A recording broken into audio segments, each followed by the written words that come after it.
O Senhor esteja convosco. Ele está no meio de nós. Proclamação do Evangelho de Jesus Cristo segundo Lucas. Glória a vós, Senhor.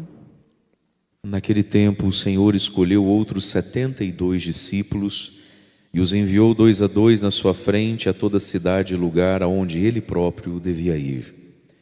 E dizia-lhes: a messe é grande, mas os trabalhadores são poucos. Por isso pedi ao dono da messe que mande trabalhadores para a colheita. Eis que vos envio como cordeiros para o meio de lobos. Não leveis bolsa, nem sacola, nem sandálias, e não cumprimenteis ninguém pelo caminho. Em qualquer casa em que entrardes, dizei primeiro: a paz esteja nesta casa. Se ali morar um amigo da paz, a vossa paz repousará sobre ele. Se não, ela voltará para vós. Permanecei naquela mesma casa, comei e bebei do que tiverem, porque o trabalhador merece o seu salário. Não passeis de casa em casa. Quando entrardes numa cidade e fordes bem recebidos, comei do que vos servirem, curai os doentes que nela houver, e dizei ao povo: o reino de Deus está próximo de vós. Palavra da salvação. Glória a vós, Senhor.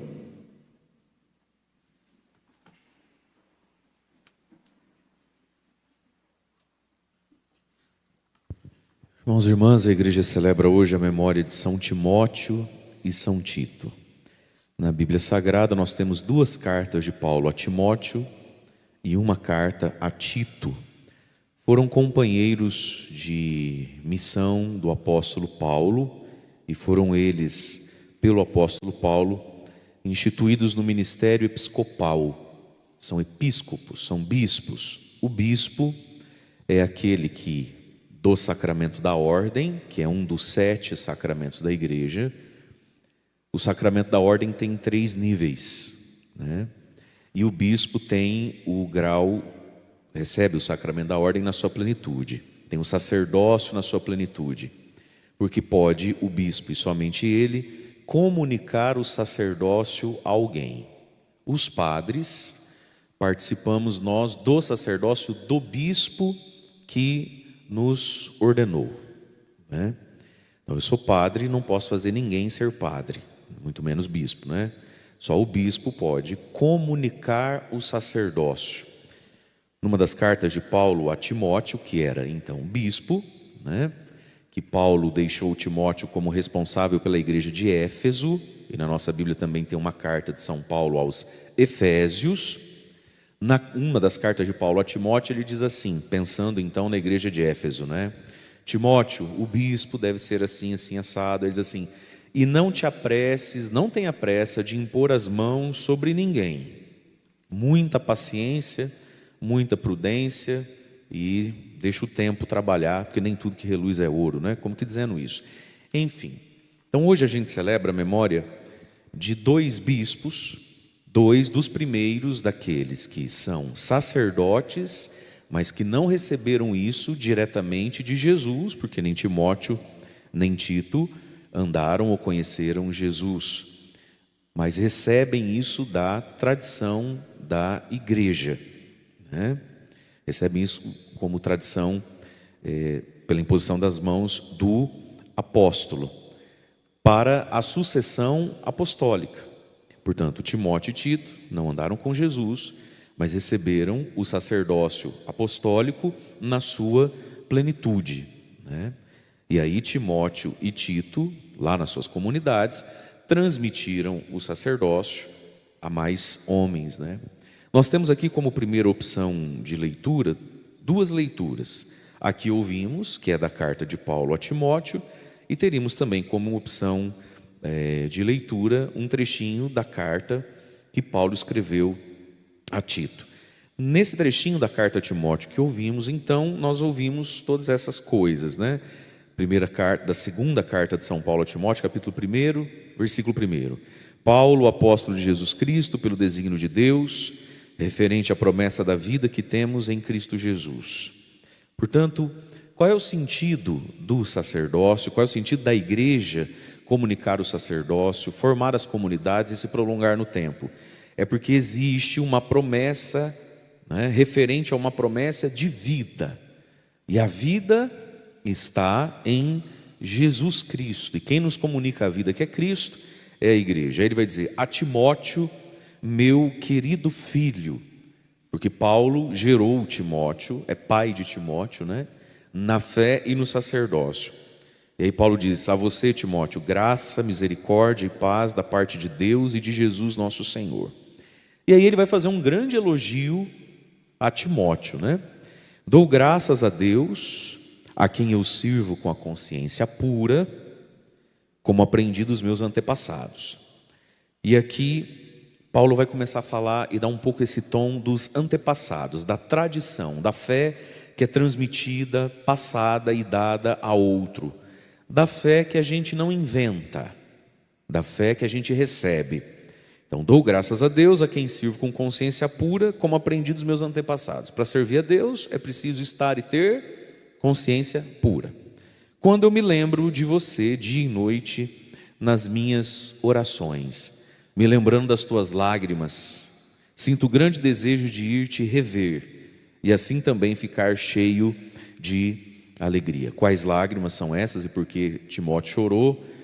Paulo aqui não especifica, mas foram lágrimas que fizeram Paulo perceber que Timóteo era alguém de grande valor. Aí diz assim o versículo 5: me recordo da fé sincera que você tem, aquela mesma fé que antes de você tiveram tua avó Lóide e tua mãe Eunice. Sem dúvida, assim também é a sua fé.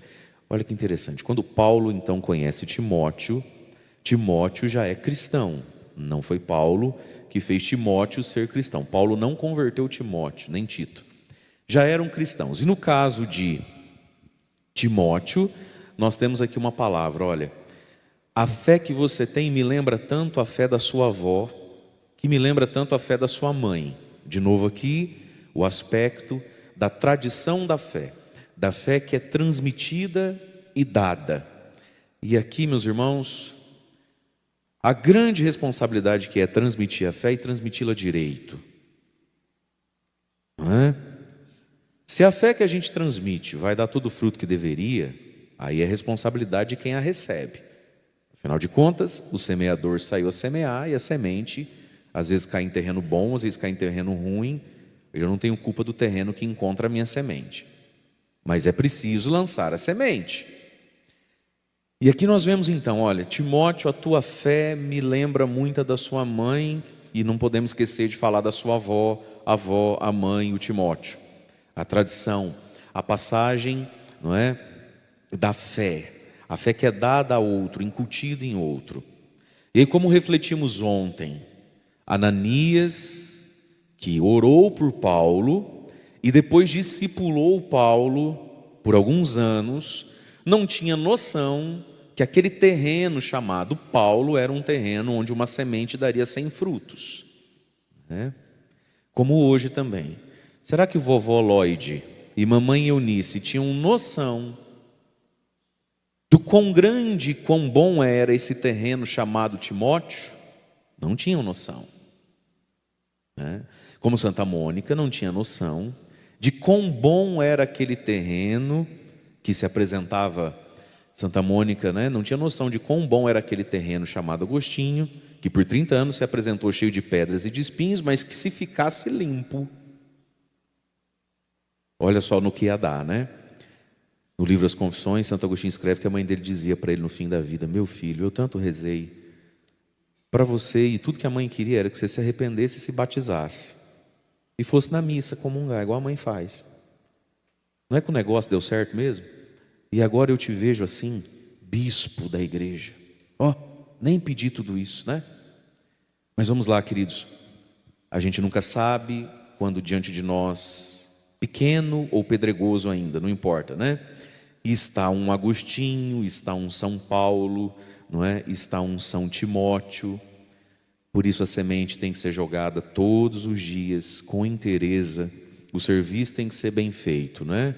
O semeador saiu a semear e o fez com esperança, fez com a melhor semente que tinha, porque Timóteo é alguém que, claro, foi evangelizado por Paulo, recebeu o sacerdócio pelas mãos de Paulo, cresceu muito nas mãos de Paulo, mas Paulo, ao lembrar de Timóteo, reconhece: Timóteo, a bênção que você não seria, ou pelo menos não seria tão bom quanto não fosse a mãe e a avó que você teve, né? Portanto, meus queridos, o que acontece nas nossas casas importa, e não importa pouco, importa muito. Por que a gente vê tantos cristãos que vão se salvar? Não vão para o inferno, eles vão para o céu. Mas são cristãos assim muito inacabados, são cristãos assim que na mão de Deus, Deus não pode fazer muito com eles ou através deles. Às vezes a pessoa tem fé, uma fé que ela recebeu da igreja, mas todos nós carregamos muito do que é o nosso pai e a nossa mãe. A gente carrega muito as nossas heranças, não é isso? O jeito de ser, certas perspectivas da vida, certas compreensões a respeito de fatos e coisas que às vezes podem limitar muito um ser humano que vai ter muita fé. Vai ter muita fé, mas ele carrega uns trejeitos, uns encardidos que vem de vô, que vem de pai, que vem de piquiri. O Evangelho tem poder de purificar todas essas coisas? Claro que tem. O Evangelho tem o poder de nos desamarrar de todas essas coisas? Claro que tem, mas dá mais trabalho do que se não tivesse que fazer isso também. Timóteo, quando eu penso em você, eu vejo em você características tão bonitas da sua avó e da sua mãe. E essa avó e essa mãe, não tinham noção, que insistiam, que evangelizavam, que educavam, que poliam um homem que ia vir a ser braço direito de São Paulo. Porque por um tempo e muito tempo, quem foi Timóteo? Mais um menino, mais um adolescente, mais um jovem querendo dar trabalho, precisando ouvir umas verdades, precisando ser esticado, levado na rédea curta às vezes, precisando ser compreendido. Elas não tinham noção do filho que tinham, não tinham noção do neto que tinham. Mas agora, não sei se eu vou exagerar na reflexão e nas aplicações, possivelmente sim. O fato aqui de não ser mencionado o nome do pai me parece grave. Não sei dizer se Timóteo perdeu o pai muito cedo, então não dá para botar o pai na jogada, porque muito cedo o pai faleceu. Ou não dá para pôr o pai na jogada, porque Deus me livre e guarde. Há 2000 anos atrás, então, será que era Timóteo a imagem de muitos homens de hoje? Vai lá, mulher, olha o teu filho chorando. Vai lá, mulher, tem reunião da catequese dele lá, o negócio da igreja lá, ó. Vai lá, mulher, fala com o teu filho, você que leva jeito para conversar, fala você. Mas amor, tem assunto que é o pai que fala, é o homem que fala. Vai lá você, tanto faz, vai. Estou cansado, você sabe que eu não sei falar, não gosto de conversar. Aí eu não sei. Qual é o fato pelo qual Timóteo é um homem que tem mãe, tem vó e não tem pai? O papel aqui que não apareceu do pai, né? Mas que Eunice, a mãe, e Lóide, a avó, compensaram, complementaram. Talvez um dia Paulo, ao entrar na vida de Timóteo, compensou um tanto disso, né? Mas que fica a provocação, então, sobretudo, né? Que a tradição da fé e a educação da fé, por óbvio, não é serviço só de vó e mãe, né? Também deveria ser de pai, como foi em Jesus. Mas não é o filho do carpinteiro? Não é assim? Várias vezes na Bíblia vai dizer, quando pensam em Jesus, pensam em José. Na boca do povo, quando pensam em Jesus, pensam em José. Não é ele o filho de José, o carpinteiro, mas ele não veio lá de Galiléia, o pai dele não é José, a figura paterna em Jesus foi muito presente. Mas tudo isso, meus irmãos, para dizer da transmissão da fé, a igreja que transmite a fé. Transmite a fé como? De bispo para sacerdote. E transmite a fé como? Só assim? Não, de vó para filha, de filha para mãe, e é assim que se faz a fé também. Esse sacerdócio que se vive dentro de casa, esse sacerdócio que se vive com aquele que Deus nos confia, né, para ser educado. E aí continua a leitura. Sem dúvida, assim também é a tua fé. E aqui tem, na entrelinha, uma perspectiva do quarto mandamento: honrar pai e mãe, não desonrar pai e mãe. Sem dúvida, Timóteo, A tua fé está, no mínimo, à altura da fé da sua mãe e da sua avó, né? Nós somos chamados a estar à altura. Por isso que é um pecado tão triste, ofende tanto a Deus, diminui tanto o ser humano, a pessoa que desonra pai e mãe. O ser humano que não consegue, no mínimo, estar à altura do pai e da mãe, ele é um fracassado espiritual, moral, social, diante de Deus, diante da vida e diante dele mesmo. Nós temos por obrigação estar, no mínimo, na mesma altura e nível do pai e da mãe da gente. No mínimo. No mínimo. Até porque é um dado humano. Se a gente olhar de geração em geração, a cada geração, a atual geração teve mais oportunidades do que a outra. E a próxima do que essa. É ou não é verdade? Toda geração é do mundo. Olhe para quem foi seu pai, depois olhe para quem foi seu avô, sua avó, depois olhe para os bisavôs. A nossa geração tem muito mais oportunidade de ser um ser humano melhor do que foram os nossos pais e os nossos avós. A gente não pode nem ter dúvida disso. A nossa geração tem muito mais oportunidade e condição de ser melhor cristão e católico do que foram os nossos pais, do que foram os nossos avós. Nenhuma dúvida quanto a isso. Timóteo, eu tenho certeza, né, Timóteo? Que a tua fé e a tua estatura de cristão é no mínimo igual da mamãe e da vovó, né, Timóteo? Fico imaginando Timóteo lendo essa carta e falando porque é assim que tem que ser, né? Aí Paulo vai dizer a Timóteo algo que vale para todos nós. Por esse motivo, eu te exorto, eu te convoco, eu te chacoalho, eu te acordo, eu dou uns gritos no microfone, eu balanço seus ombros, eu pego na sua orelha, eu te exorto a reavivar, reacender a chama, o fogo do dom de Deus que você recebeu pela imposição das minhas mãos. Veja, a fé na nossa vida, meus irmãos, é algo que nos é dada um dia, uma vez. Vai lá, Deus, na sua misericórdia, vez em quando, mas muito vez em quando, a fé nos é dada por uma imposição de mãos. Paulo está falando aqui do dia que Timóteo virou sacerdote lá. Em Éfeso, teve alguma celebração onde Paulo impôs as mãos publicamente, diante de uma comunidade, na cabeça de Timóteo e não na cabeça de outros. Paulo está dizendo, naquele dia você recebeu uma chama dentro de você, uma fogueira, um fogo. Naquele dia, eu não vou ficar botando a mão na sua cabeça todo dia não, bebê. É você que reavive e mantém o teu fogo aceso aí, campeãozinho. Reavive o fogo. Porque se apagar, não fui eu que apaguei não, eu acendi. Se apagar é contigo. E nós também, se a gente olhar assim para a nossa vida cristã, talvez de conversão, um dia você recebeu, aspas na palavra, uma imposição de mãos. Você veio numa missa, e aquilo foi tudo para você. Você ouviu uma música, aquilo te pegou por dentro. A pessoa fez um retiro, fez um acampamento, a pessoa por um acaso ligou o rádio no carro, o padre Reginaldo só não falou teu CPF. Era tudo para você. Musiquinha do padre Reginaldo. Toca-me, Senhor.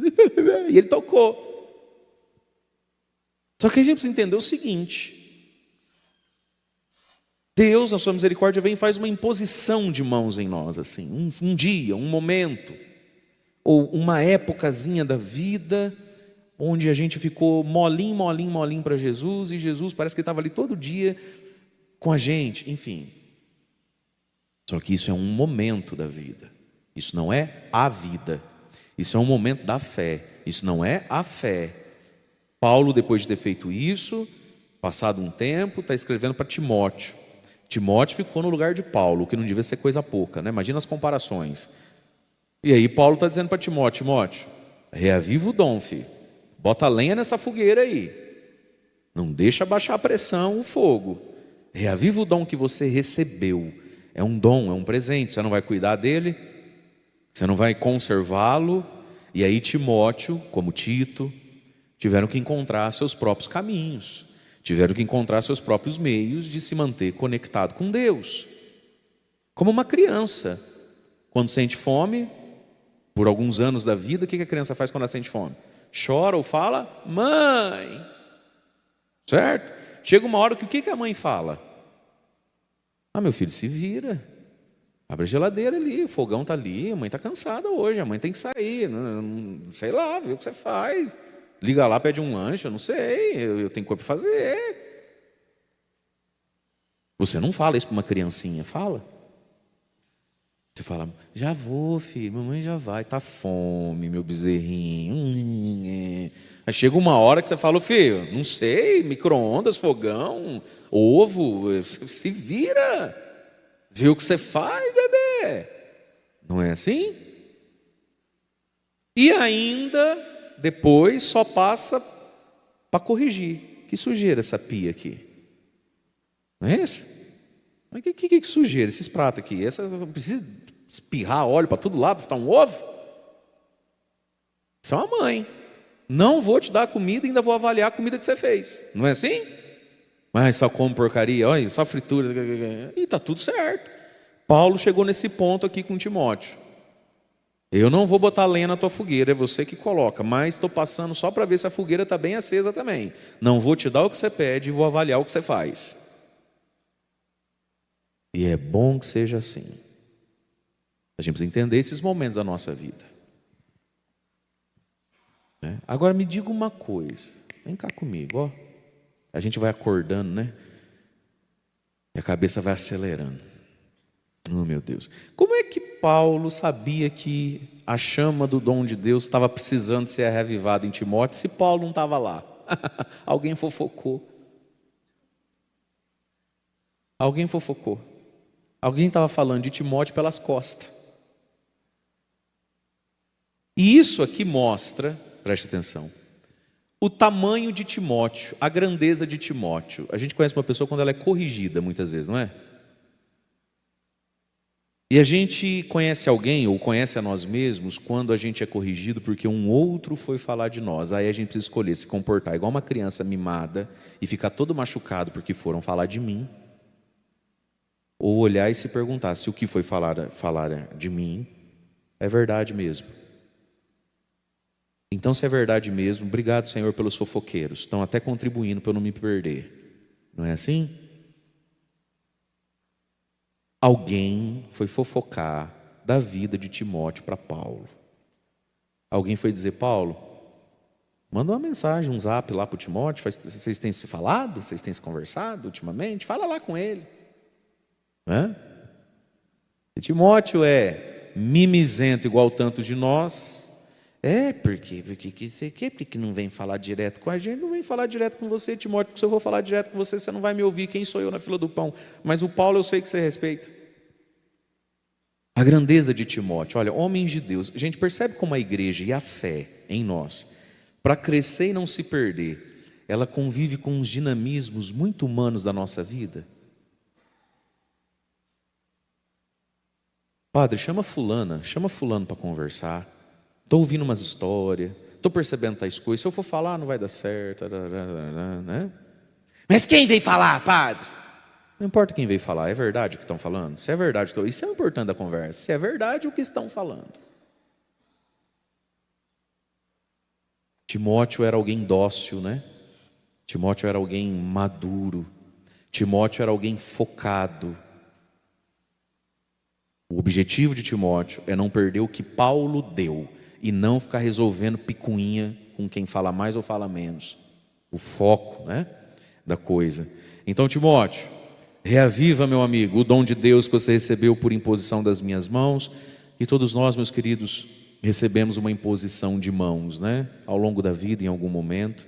E claro, recebemos a imposição das mãos da própria igreja quando a mão do sacerdote nos tocou no batismo, quando a mão da igreja nos tocou no sacramento da crisma, quando a mão da igreja nos toca no sacramento da confissão, não é isso? Quando a mão da igreja nos toca em toda a missa, quando você escuta assim, ide em paz, que o Senhor vos acompanhe, desça sobre vós a bênção do Deus Todo-Poderoso, Pai, Filho e Espírito Santo, amém, é uma imposição de mãos, né? Recebeu a imposição de mãos da igreja, um dom, um fogo, mais um galho aí nessa fogueira foi colocado, quando a igreja toca pelas suas mãos o sacramento do matrimônio, da unção dos enfermos, não é isso? Então nós temos essas mãos sobre a nossa cabeça. Agora isso é pontual. Quem é que mantém aceso? Somos nós. Versículo 7. Pois Deus, Timóteo, Deus não nos deu um espírito de covardia, de timidez. Essa jacuzice aí, feio. Essa sua mania de perguntar por que eu, será que eu consigo? Já deu. Deus não nos deu um espírito de timidez. Outras traduções colocam de covardia. Mas um espírito de fortaleza, amor e sobriedade. 3 coisas tão importantes para um bispo, um sacerdote, para todo cristão. Um espírito de amor, um espírito de fortaleza. 3 coisas essenciais para todo cristão. Um espírito de fortaleza. Fortaleza é a nossa capacidade de carregar peso, carregar a cruz, se manter firme quando a vida bate, quando a tempestade sopra. E fortaleza é a força que nos move em direção ao alvo. É preciso ter fortaleza. Tem 2 tipos de gente mole. Aquele que está molengoso diante das pancadas que está levando, das injustiças que está passando, da cruz que está pesando. Falta uma força ali, agora que descobriu essa doença, agora que a sogra veio morar em casa, porque é perigoso deixar a velhinha sozinha, sobrou para mim. E a pessoa se sente às vezes sem força. Sem força diante do desafio de um filho que está na droga, de um casamento que está passando uma dificuldade. Aí a pessoa vai ficando fraca, chorosa, entregue, escangaiada. Mas tem um outro tipo de molenga. Qual molenga? O molenga que entende a novidade de Deus, do Evangelho, o bem a ser feito, a mudança a ser feita, mas ele não tem força de dar o passo. Ele sente uma preguiça, uma leseira, um desânimo de ai meu Deus do céu.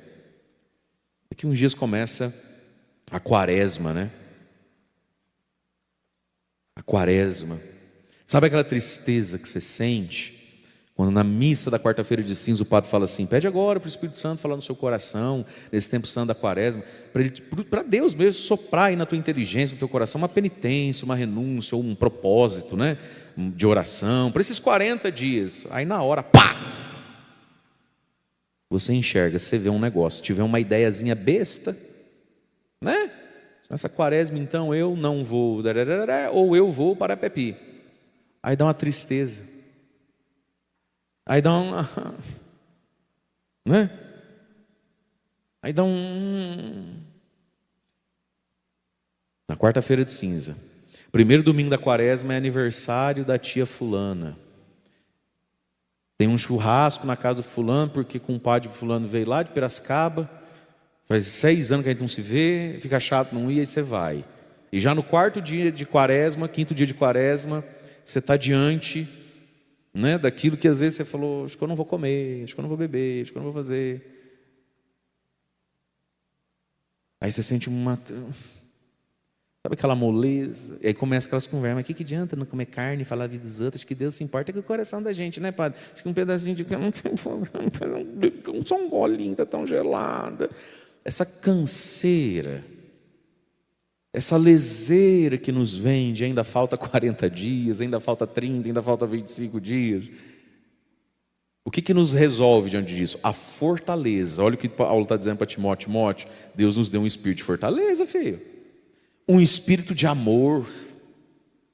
O que adianta ser forte se a gente é ruim, né? Um espírito de amor. Amor a Deus, Timóteo. É por Deus, filho, que você está fazendo isso aí. É pelo próximo, é pela igreja. É em memória da vovó Lloyd, da mãe Eunice, é por mim. Você não fala que eu sou o cara, que eu sou uma bênção na sua vida?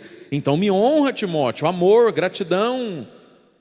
Um espírito de fortaleza, um espírito de amor e um espírito de sobriedade. O equilíbrio com as coisas, né? Sermos sóbrios, termos as coisas em justa conta, para não perdermos a Cristo.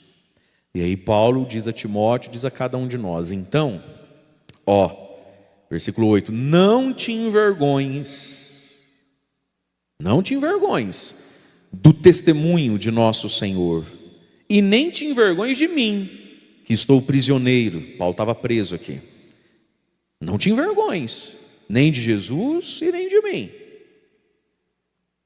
mas sofre comigo pelo Evangelho, fortificado pelo poder de Deus. Não se envergonhe nem de Jesus, nem de mim. Não se envergonhe de Jesus, não se envergonhe da igreja. Não se envergonhe de Jesus, não se envergonhe de quem te deu a fé. Não se envergonhe de mim. Às vezes a gente escuta umas frasezinhas, essas frases motivacional, poder da mente, uma ou outra salva. Esse dia eu escutei uma que eu achei interessante, assim: amigo não é aquele que vem te dizer quem falou mal de você, né? Amigo é aquele que se posiciona a seu favor diante de quem está falando mal de você. Isso é um amigo. Até porque amigo que é amigo não vai contar para o fulano quem é que está falando mal dele. Você desanima o outro. Às vezes eu vejo pessoas, eu não duvido que sejam boas, mas eu vou constatando que são burras. Porque você sabe que entre a bondade e a inteligência tem uma distância que nem todo mundo atravessa. E deve ser por burrice, não é possível que seja maldade. Que dá umas bolas fora. Umas bolas fora. Então, às vezes você está num lugar, né? E tem lá uma pessoa. Aí tem uma outra que vem e fala assim: nossa, fulano, eu fui em tal lugar, mas falaram tão mal de você. Isso é coisa de falar. Resolve o que falar. Para que falar? Eu falo, é burro. Homens também fazem essas presepadas. Umas bolas fora, assim. Entende? Quando não, chega e fala assim: nossa, queria ter a fé que você tem, a paciência que você tem para aguentar o que você aguenta. Aí você olha para você mesmo e fala assim: mas eu estou aguentando o quê quando estou sabendo que eu estou aguentando? Aí você já começa a ficar neurótico, né? Você já começa a falar: uai, quem está me traindo? Quem está falando mal de mim, né? Nossa, eu admiro a fé que você tem, fazer as coisas que você faz, aguentar o que o povo fala de você. Oi? Estão falando? Deixa a pessoa fazer o que ela está fazendo e conviver com 3 amigos. Ela não precisa saber que ela tem 30 invejosos pelas costas. Tem coisa que eu não sei se é falta de inteligência, mas deve ser, né? É gente que reza, é gente que vem à igreja. Não é possível que seja maligno esse ponto, não. É só falta assim de uma inteligência, né? É por isso que o livro da sabedoria diz assim: a fala é a pedra de toque dos sábios. A fala é a pedra de toque. Se eu posso chamar alguém de sábio ou não. 2, Eclesiástico, acho que é, né? Que vai falar assim: e nunca chame e nem tenha ninguém por sábio antes de ouvi-lo falar. A nossa língua, a nossa boca, entende isso? Não te envergonhes de mim, Timóteo. Eu estou preso, não se envergonhe de mim.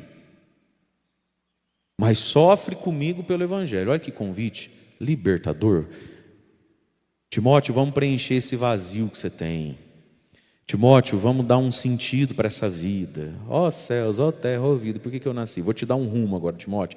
Vem sofrer comigo pelo Evangelho. Porque você não é mais o netinho da Lloyd, nem o bebê da Eunice. Você cresceu, virou homem. Até homem, Timóteo? Então vem sofrer comigo pelo Evangelho. Sofrer com Paulo, sofrer com a igreja, sofrer com a comunidade que sofre pelo Evangelho, pela causa. Sofrer por Cristo. A gente sofre por tanta coisa nessa vida, gente. Verdade não é? A gente se posiciona, a gente se indispõe por tantas causas e coisas. Paulo está dizendo: Timóteo, sofre comigo pelo Evangelho. Como que se faz isso? Fortificado pelo poder de Deus. E aí, na história de Timóteo, de Tito também, nós teríamos aqui a leitura de Tito, quando Paulo vai dizer: Tito, eu, Paulo, apóstolo de Jesus, sou apóstolo para levar os eleitos de Deus até a fé, para conhecerem a verdade da piedade, que se apoia na esperança da vida eterna, né? Deus, que não mente, havia prometido esta vida desde os profetas, e no tempo marcado manifestou sua palavra, por meio do anúncio que me foi confiado a ser transmitido a vós, o anúncio de Cristo. E aí Paulo vai dizer a Tito também: a Tito, meu legítimo filho na fé, eu escrevo, filho na fé, a transmissão da fé. E em Tito e Timóteo, a gente entende um pouquinho dessa imagem do Evangelho que a gente ouviu hoje. Lucas 10, versículo 1. Naquele tempo, o Senhor Jesus escolheu outros 72. Já tinha 12, um dia Jesus pegou daquela multidão de discípulos que ele tinha, entre os quais 12 se chamavam apóstolos ali. Naqueles dias, Jesus escolheu para determinada ocasião outros 72 e enviou, a gente nem sabe o nome deles, enviou 2 a 2 na sua frente, porque a messe é grande e os operários para a colheita são poucos, né? Então Tito, Timóteo estão dentro dessa imagem da igreja que está sobre os 12, mas não é sobre os 12. Tem gente que nem tem nome, mas faz parte da colheita da messe. Peçamos hoje, irmãos e irmãs, que cada um de nós viva à altura do Evangelho de Deus e que possamos reavivar o dom do Espírito colocado em nós pelos sacramentos da igreja, por tantos momentos da nossa vida, para que a fé que um dia pontualmente nos foi dada seja preservada, aumentada no nosso coração. Louvado seja nosso Senhor Jesus Cristo. Para sempre seja louvado. Vamos ficar em pé. Consegue pensar algum refrão do Espírito Santo que fala de fogo? Porque Paulo falou de reavivar a chama, né? Então vamos usar a imagem do fogo. Pensa alguma coisa que fale de fogo. Nem que seja o refrão do Eu Navegarei, que essa é a primeira que vem na cabeça, pode ser também. Ergue seus braços. Você que está em casa, reze conosco. No momento das nossas preces. Senhor Jesus, nós vos louvamos e vos bendizemos, porque o Senhor escolhe e envia. Porque o Senhor escolheu os 12 depois dos 72. Te louvamos e te bendizemos, Senhor, pelo dom do sacerdócio na igreja, pelo sacerdócio transmitido a homens por 2000 anos, para que tenhamos a tua presença no meio de nós. Mas nós queremos também, Senhor, apresentar a nossa vida aqui e agora, dizendo o nosso sim, dizendo o meu sim, e dizendo, Senhor, eu quero reavivar o fogo que foi colocado em mim. Senhor, eu quero te louvar e te bendizer pelo dom que eu recebi pela imposição das mãos da igreja, pelo dom que eu recebi pela tua intervenção em alguns momentos da minha vida, onde o Senhor colocou dentro de mim uma chama viva, um fogo vivo, uma brasa acesa. Obrigado, Senhor. E eu quero reavivar. Vem sobre mim, Espírito Santo. Faz em mim como que um Pentecostes, um derramar das línguas de fogo. Vem, Espírito Santo de Deus, acender em mim, acender em nós a chama viva da fortaleza, do amor e da sobriedade. Vem acender em nós, Espírito Santo, essa chama de fé, de amor, de intrepidez que estava acesa em Paulo, em Timóteo, em Tito. Eu quero fazer parte disso, Senhor. Nós queremos isso em nós. Vem, Espírito Santo de Deus, acender em nós a fortaleza. Vai apresentando ao Senhor suas fraquezas, suas debilidades. Vai apresentando a Deus aquilo que na sua vida hoje é frágil, na sua vida moral, na sua vida espiritual. Vai apresentando a Deus talvez desânimos, desilusões, decepções, como talvez Timóteo se sentiu fofocado, traído. Vai apresentando a Deus aquilo que está tirando de você o seu foco. Paulo vai dizer, irmãos, caminhemos olhos fixos em Jesus. Olhos fixos em Jesus. Espírito Santo, vem agora com o teu fogo queimar, destruir as distrações do meu olhar. Olhos fixos em Jesus. Perdão, Senhor, pelas vezes que eu tirei os olhos de Ti e coloquei os olhos em tantas outras coisinhas. Senhor, perdão pelas vezes que o meu olhar, que não está em Ti, fez com que o fogo e a chama se apagasse, quase se apagasse em mim. Vem sobre nós, Espírito Santo de Deus, Espírito de amor. Eu quero, Espírito de Deus, amar a Jesus sobre todas as coisas. Eu quero, Espírito Santo de Deus, como Paulo, Timóteo e Tito, amar a Cristo, amar a igreja, amar o Evangelho, amar as almas. Vem, Espírito Santo de Deus, vem com teu fogo santo, enche-me de novo, aviva-me de novo, incendeia-me de novo, Senhor. Peçamos ao Senhor, cantando juntos. Espírito, Espírito, que desce como fogo, que desce como fogo, como fogo, vem como em Pentecostes e enche-me de novo. Espírito, Espírito, Espírito, que desce como fogo, vem como em Pentecostes e enche-me de novo.